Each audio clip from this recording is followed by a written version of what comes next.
అందరికీ శుభోదయం. మన ఇంట్లో పెట్టుకునే మాగాయి పద్ధతి మీకు చూపెడుతున్నాను. ఈ మాగాయి 10 కాయలతో పెట్టాను.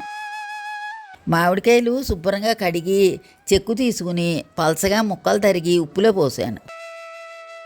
ఈ ముక్కలకి గ్లాసున్నర ఉప్పు పోసి చిటికెడు పసుపు వేసి బాగా కలిపి 3 రోజులు ఊరపెట్టాను. ఈ ఊరిన ముక్కలు గట్టిగా పిండి ముక్కలు విడిగాను ఊట విడిగాను 2 రోజులు ఎండపెట్టాను. మాగాయ కలుపుకునే రోజుని 1/2 గ్లాసు ఆవాలు 2 చెంచాలు మెంతులు నూనె లేకుండా దోరగా వేయించుకుని గుండ ఆడుకుని ఉంచుకున్నాను. ఈ మాగాయకి 2 గ్లాసులు నూనె పడుతుంది. నూనె కాగాక ఇంగు వేసి కాచి చల్లార్చుకోవాలి. ఈ ఊరగాయల కాలం వచ్చేప్పటికి నాకు ఇరుగు పొరుగు వాళ్ళు జ్ఞాపకం వస్తారు.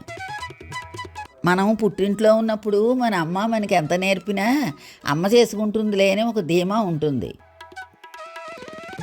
పెళ్ళయ్యాక మన పని మనం చేసుకునేప్పుడు మనకి నిజంగా నేర్పించి వాళ్ళు ఇరుగు పొరుగు వాళ్ళే.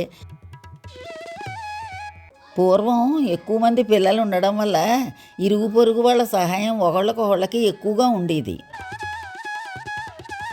మన అదృష్టం కొలది తాతగారు ఎక్కడికి ట్రాన్స్ఫర్ అయి వెళ్ళినా నా అదృష్టం కొలది ఇరుగు పొరుగు వాళ్ళు నాకు ఎప్పుడూ సహాయంగా ఉండేవారు.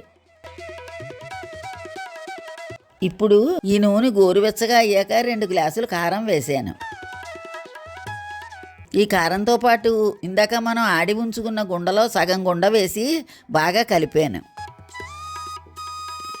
నేను అన్ని గుండలకి కొలతలకి 1 గ్లాసు వాడాను. అది కూడా వీడియోలో చూపించాను. ఈ కారంలో వడపోసిన ఊట పోసి బాగా కలిపాను. దీన్ని ముక్కలతో బాగా కలిపి చల్లారాక జాడీకి ఎత్తాను. జాడీకి మూత పెట్టి చక్కగా వాసిని చుట్టి నిలవకు పెట్టేశాను.